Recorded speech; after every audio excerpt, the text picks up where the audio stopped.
Well, here we are again. It's always such a pleasure. Today we're going to prep for Old Yarnum, but first we're going to do some stuff that we have to catch up on in the previous area, Central Yarnum. You hear the coughing, and I don't believe we've talked to this NPC.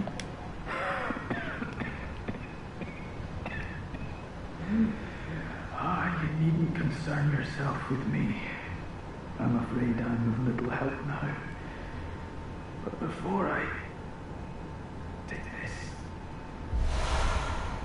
I make more use of it, but perhaps you. What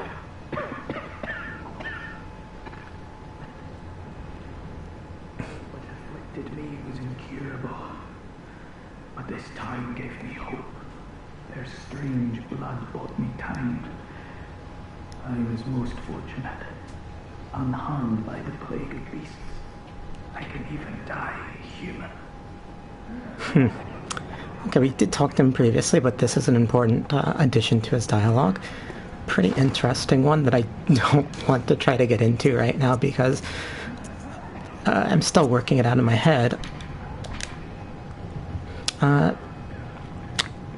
Nothing super exciting about this, but it does foreshadow the area that we're going into.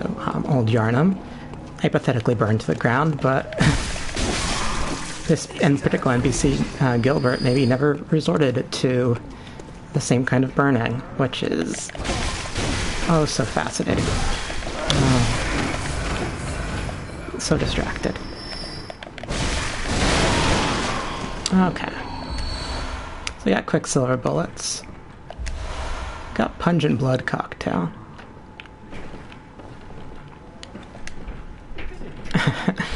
Okay, that kind of is interesting. And we got this note.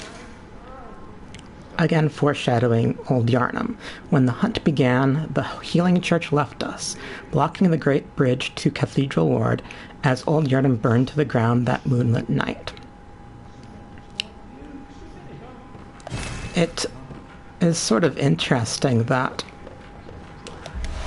according to this, Old Yarnum is the thing that's burning, but presumably Central Yarnum was locked off with it for some reason, despite in-game Central Yarnum and Old Yarnum having no connectors whatsoever. And there's always a degree of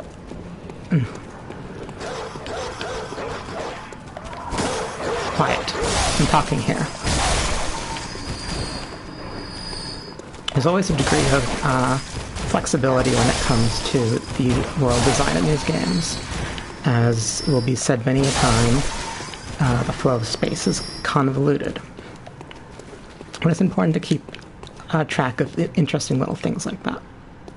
Now we have this. What is it now? How much better ways to pass the time.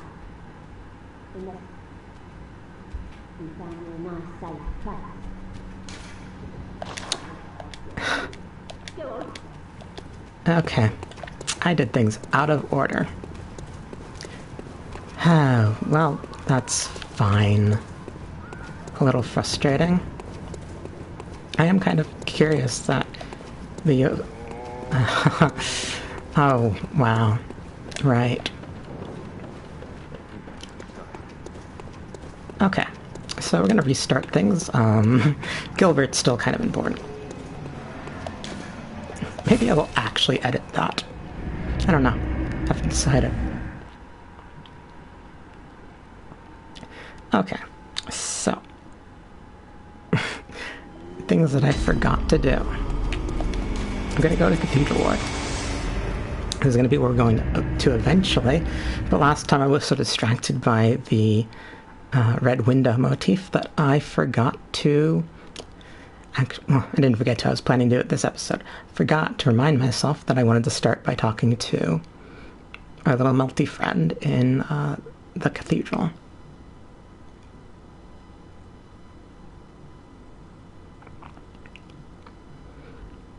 The load times are always so much more frustrating when you did things out of order. You get to, like, stew in your mistake. Alright, so, came here, saw the window. What is easy to miss is that to your side you have this fella. Hmm?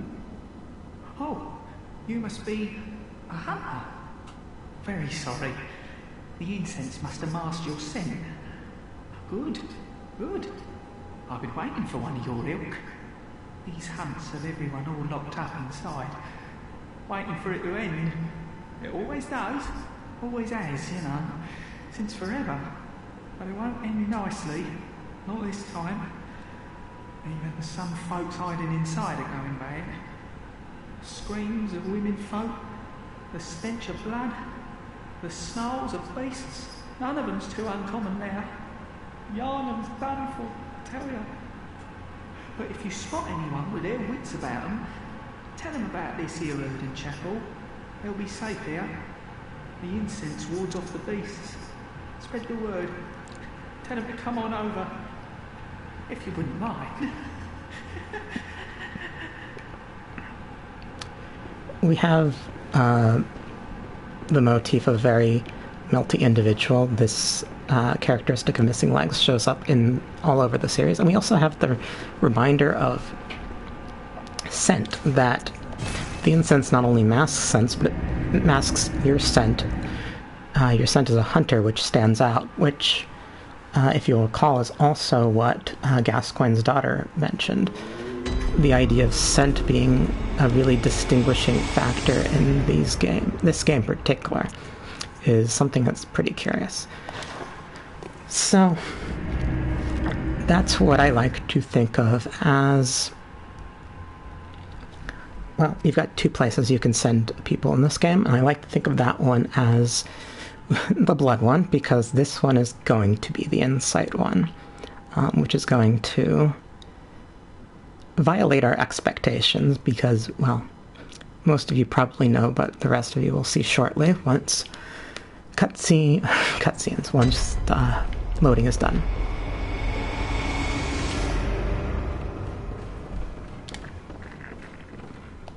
Oh, well, hello. Splendid. Let me ask you a small kindness. You're soon off to hunt, I presume? Then, if you find any survivors, tell them to seek Yusefka's clinic. Upon my Hippocratic oath, if they are yet human, I will look after them. Perhaps even cure them. This sickness, these beasts, they are not to be feared. This time the night is long. I may be trapped here, but I should do something to help. I'll even offer a reward for your cooperation. Tempted? Well, off you go then. This is a different voice actress than the previous Yusefka we talked about, and she is credited in the credits as Imposter Yusefka. There's a lot to talk about in that. I've talked about it elsewhere. Too much to talk about right here. But I think of this as the insight option to send villagers. Now that we've actually procced the possibilities to send people, we're going to go back to Grandma. And I think I'm going to send the vast majority of people to the melty Waden Chapel dude. I am not as certain that is the positive outcome for them, but I want to continue their storylines, and that is the one that allows you to continue their storylines. Back here, Gilbert's still coughing. You again.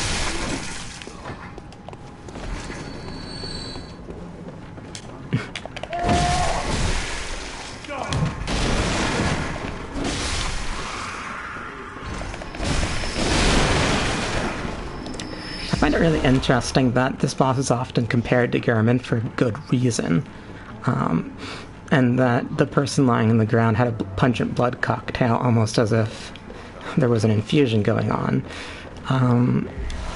That weird echo of storytelling within the world design is something that shows up. I've actually run into it recently in places I did not expect in Dark Souls 1, so I'm feeling pretty confident that it's an intended bit of peculiar symbolism.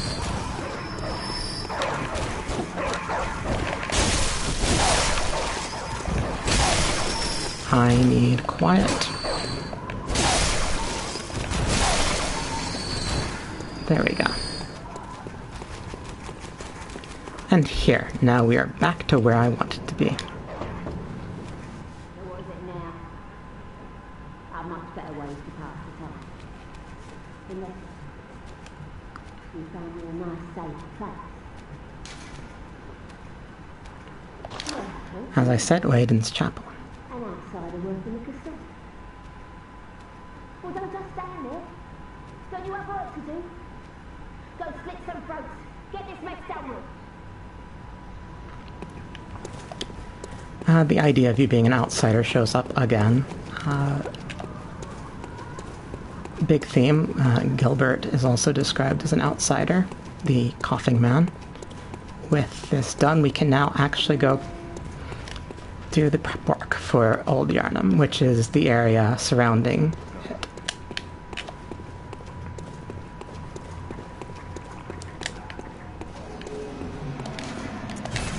You really do end up missing the Dark Souls 3 teleport system, because having to go back to the Hunter's Dream every time you want to switch places is less than ideal, but at least the load time for Hunter's Dream itself is pretty fast.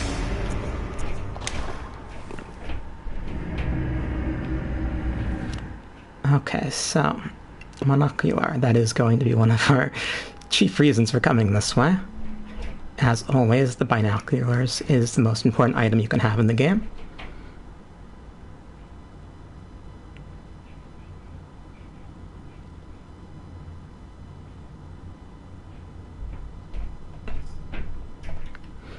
And the powder kegs are also mentioned in this, so the game is foreshadowing. Thank you, game. You're helpful, I guess. Alright, so here we go. We got Grandma.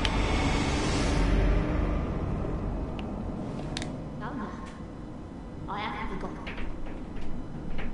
Do you think I owe you something?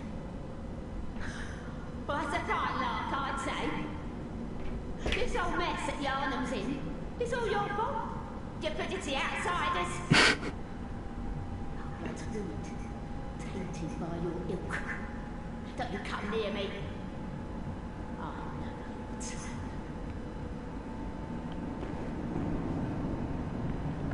We have a statue with messengers here. Haven't really talked a lot about the statues. You have a very strange-looking beard on several of these. In fact, one might wonder if it's truly a beard. Well, in the traditional sense of the word. Okay, so we're at an interesting crossroads. We've got two options. We have a third that is locked off to us. I have a theory about this being resonant with a particular area in Dark Souls 2, but that is well ahead of where we are right now. And we have our first church servant. You'll note that it has a bell.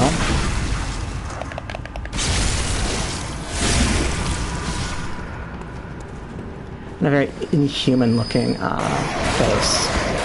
I'm busy. No respect.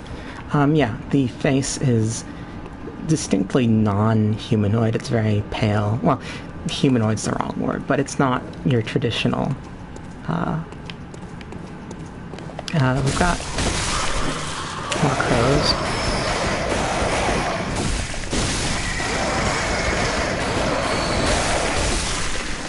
I'm done with you.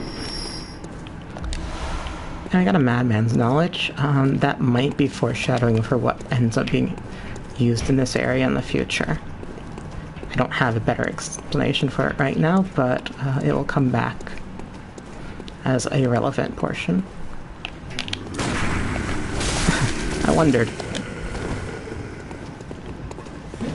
We have a lantern wielder and another standard one. Ooh, I was late on that. And you cannot poise these guys out, so... Right.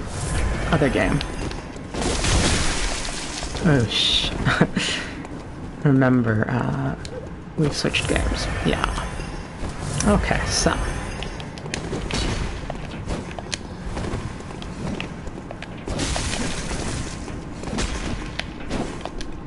I should really just, you know, not get hit.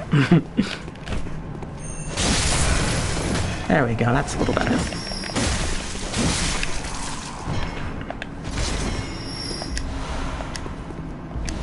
Always such a difficulty switching back and forth between Dark Souls 3 and Bloodborne in particular.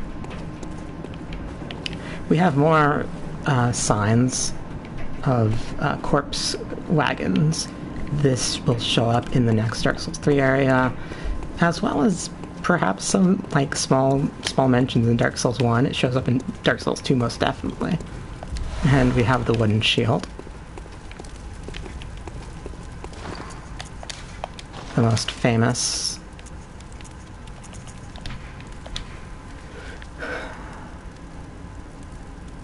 Engender passivity.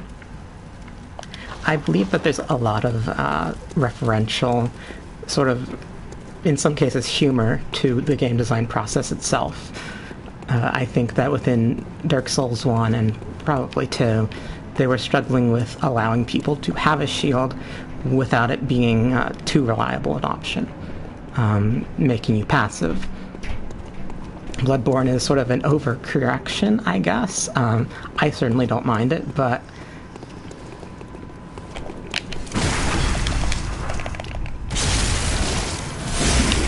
even so, Bloodborne does have certain points where it has a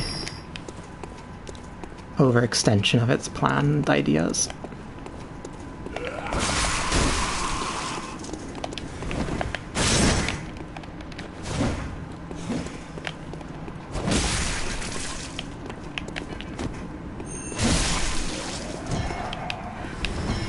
Oh, right, I'm not using the saw spear. Okay. Yeah, we'll do it.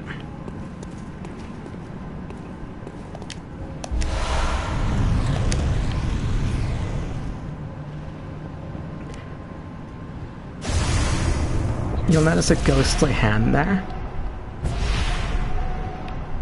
This... I'm surprised I lived through it. This becomes a reference, or is a reference, I believe, to the hand that pulls you in the Painted World in Dark Souls 1, and also the hand that pulls you into Ulasil in Dark Souls 1. Once we get to the DLC for Bloodborne, that will be a way to transfer into the DLC for this one, so there's a parallel there strongly between this and Dark Souls 1. And we've got two possibilities now. We have our first baby. I mean, I could be a first baby carriage, but it is setting up some themes. Babies are important in this game. Spoiler alert.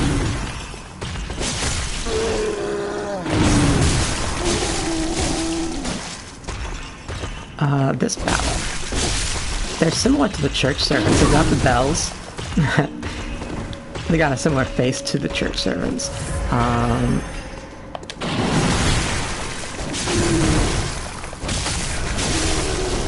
I think some of the future ones tend up looking more skeletal. I don't recall for sure. We have a gate switch that is not going to be useful for us because it blocks off where we're headed. Lots of weeping statues. And there's this. Because we beat the Cleric Beast, we could get in here, but that requires spending a bunch of souls. It goes to a route that I'm not really terribly interested in. But I do want to mention that this is an area that is resonant with the area that used the Crest of Artorias in Dark Souls 1 to get into Darkroot. Just a fun thing to point out. I think it has importance, but I don't have a really fascinating one for you at the moment. It is presumably the gate that gets locked off during the Nights of the Hunt. I should mention that. We have a distinct enemy switch here. We just came from an area... Oh, hey, it's Statue Brute.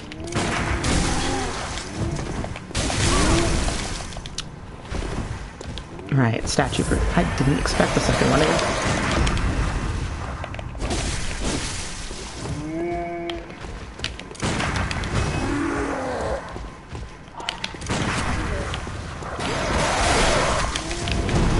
one interesting thing that you see as the games progress, they add more sort of backhand attacks on big brutish enemies like this. There's a second one. I moved far too back. Adding backhand attacks to enemies like this in order to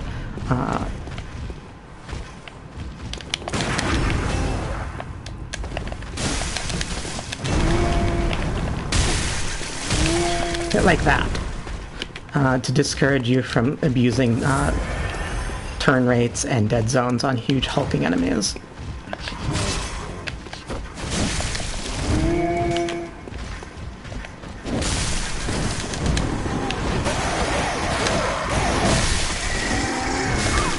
Oh, nice catch. This interestingly does sort of echo the double brute section earlier.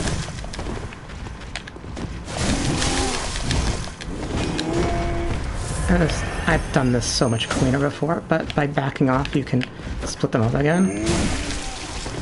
The poise break. Fully charged. Okay, you're not coming forward.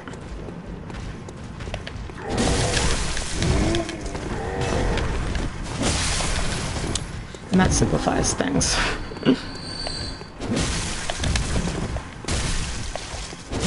But yeah, the back hands are a move that they sort of eventually start improvising in order to avoid situations like some of the earlier bosses in Dark Souls 1 and 2, where as long as you get into a particular area, they can't really do a lot to you. It's very visible during one of the Grunder fights in Dark Souls 3. I think the second one, there's like a weird kick attack. And we have our monocular. It's a super important item so that we can look at things, which is obviously the thing we care about the most. This is a really interesting inclusion. It's almost as if this previously connected to an area and it was destroyed by a meteor strike. That has resonance with an area we'll see shortly in Dark Souls 3, a bridge that has been destroyed by something landing. But what's also really curious is that if you connected this to anything, it would be well above anything we see in the city, almost gives a sense of not only being a meteor strike, but also an elevation rise, as though perhaps one of those bridges in some alternate reality were to connect here. There's definitely a sense that this went somewhere, otherwise you wouldn't have like a carriage of this kind near it, but there's a story there that I'm still wrapping my head around. But there's too much interesting stuff going on for it to be ignored.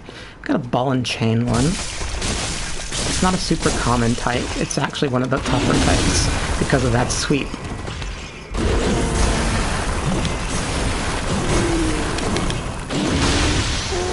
Oh, I forget about jumping in this.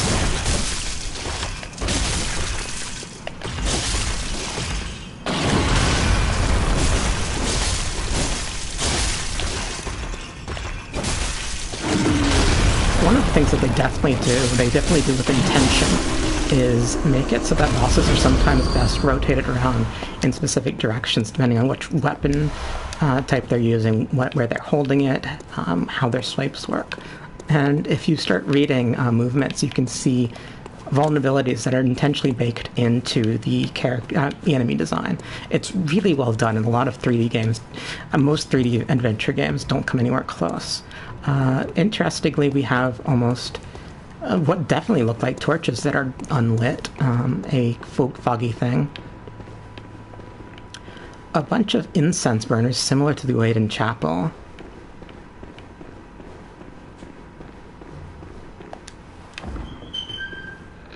And an item. A gemstone.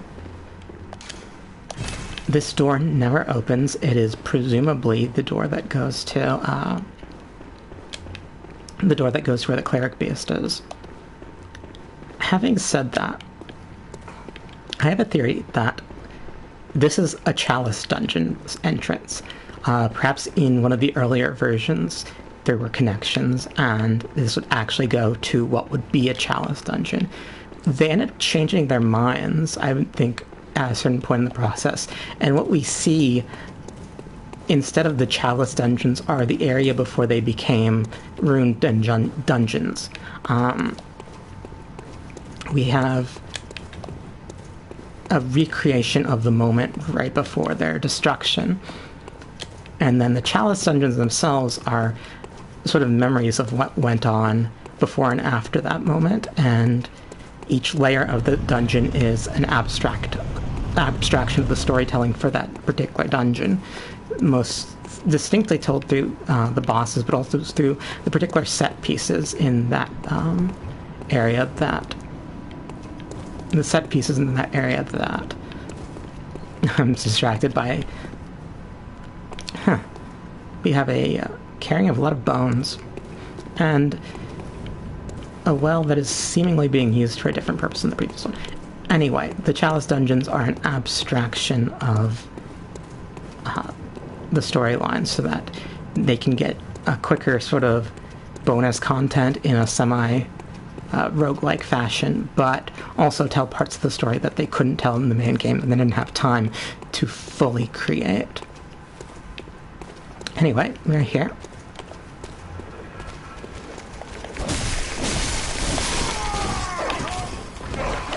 The dog is top priority. Hate the dogs. Humans are maybe a stretch, but the humanoids are much more predictable. Also slower. We got some items. I don't have anything fascinating to say about these items, but I wouldn't be surprised if there were. And I can always use more blood vials. Alright, so I'll handle this guy.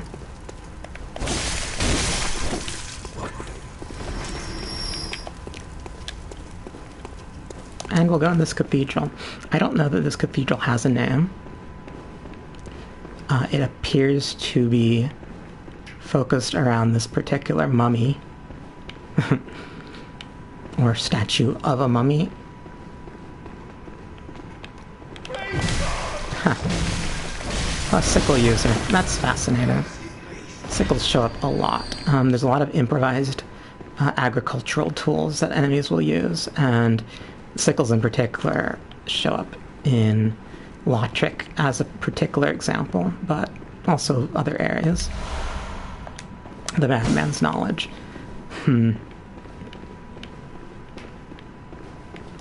Yeah, there is a importance to this building, and I have guesses, but I don't have a good answer. Kind of interesting that we have arcane haze around here. And we have a motif that shows up in Dark Souls 1. This looks a lot like the circles that you use to travel up and down on Orlando's, like, screw elevators. It also looks like a circle that will show up later in this game. The best circle. Okay. But we can't really make progress that way. As always, you find a back door. This area is, not super difficult, but one of the more threatening ones, because if you get two dogs at once plus the gunner, it can really, really screw you up.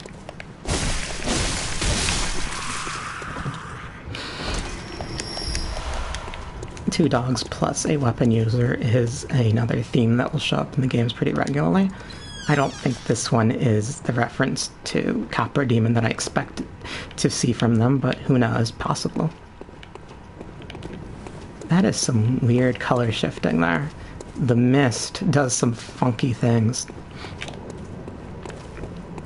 Anyway, we have Nega Solaire, same voice actor, and appears to be praying in front of some sort of statue. It's totally masked. You cannot really identify it, other than perhaps using the clothing. And the clothing honestly looks like... it gives me the impression of an Iron Maiden, which is pretty interesting given who this particular character is chasing after. You're a beast hunter, aren't you? I knew it. That's precisely how I started out. Oh, beg pardon. You may call me Alfred, protege of Master Ligarius, hunter of vile bloods. So, what say you? Our prey might differ, but we are hunters, the both of us. Why not cooperate and discuss the things we've learned? Oh, very good. Very good indeed. Take this to celebrate our acquaintance. Excited for jolly cooperation, giving us a little piece of the sun. Some gestures. Hunting is a sacred practice. May the good blood guide your way. It's interesting that this is the first, I think the first, maybe not, one of the rare mentions of there being good blood. You can see that he has a hunter's mark on his chest, and his undercloak appears to have a very similar design as that one, the buttons going down, but his are unbuttoned. The Master Ligarius he is seeking is eventually known as Martyr Longarius. So the idea of Martyr Longarius being blindfolded and put in Iron Maiden is, something I hadn't noticed, but I'm definitely going to play around with that in my head. There must be oodles for us to share. Go on. Just tell me what piques your interest. As you know, the Healing Church is the fountainhead. Fountainhead. Oh, boy. I'm a simple hunter, quite unfamiliar with the ins and outs of the institution. But I have heard that the holy medium of blood healing is venerated in the main cathedral, and that counselors of the old church reside in the high stratum of the cathedral ward.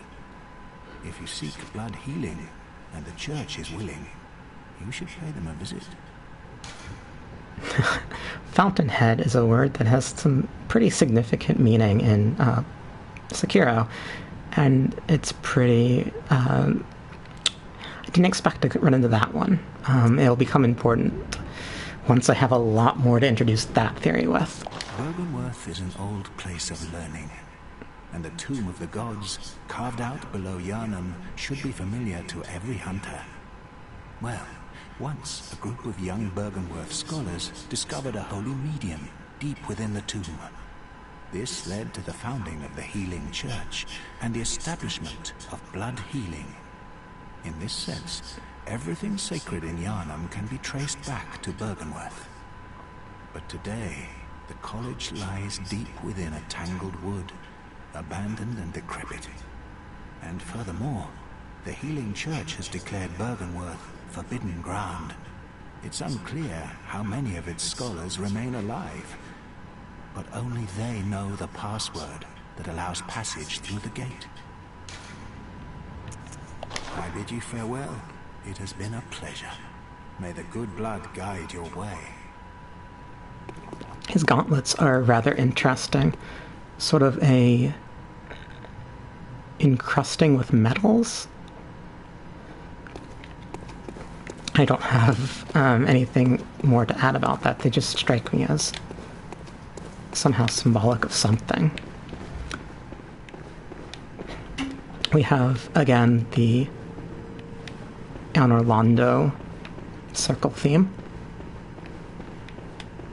And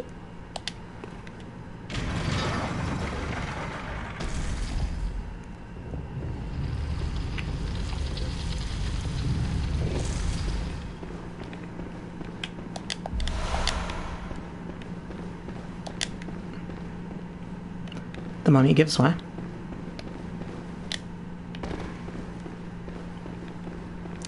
Now, I entitled this about the Everything a Chalice dungeon using the meme.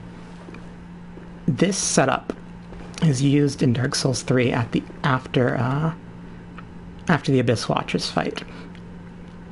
The one thing that is most standout about that one is that instead of a mummy, it has a chalice sitting above it.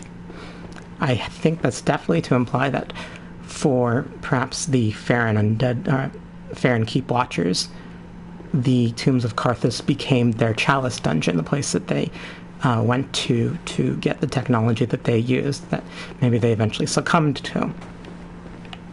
So, that would imply that this cathedral ward at some point used where we're headed, Old Yarnum, as a chalice dungeon, a place that they dove into in order to recover something to communicate with the gods. There is also, I think, a really interesting color shift there. I don't know if it's purely like light-based. I've been playing through the depths of Dark Souls 1, and you have something that's almost similar to this once you enter the place in Blight Town.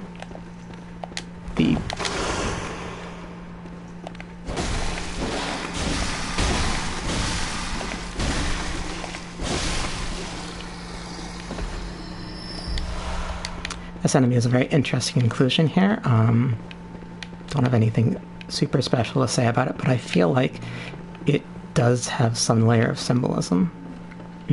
Just about everything in these games has some layer of symbolism. It's really fantastic.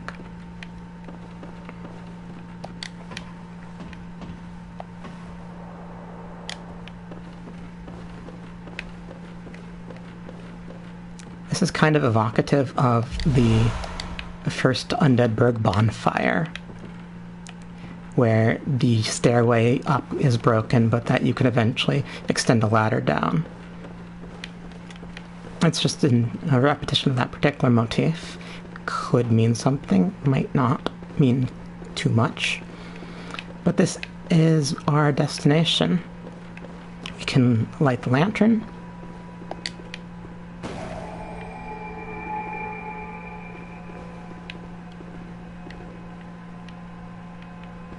Always wondered what this room is supposed to signify, and honestly the thing that comes to mind most is that it reminds me of Waiden's Chapel, where we met the Melty guy.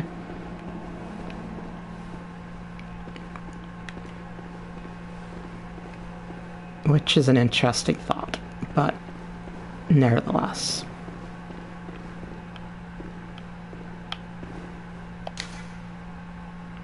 This town is long abandoned. Hunters not wanted here. Too bad.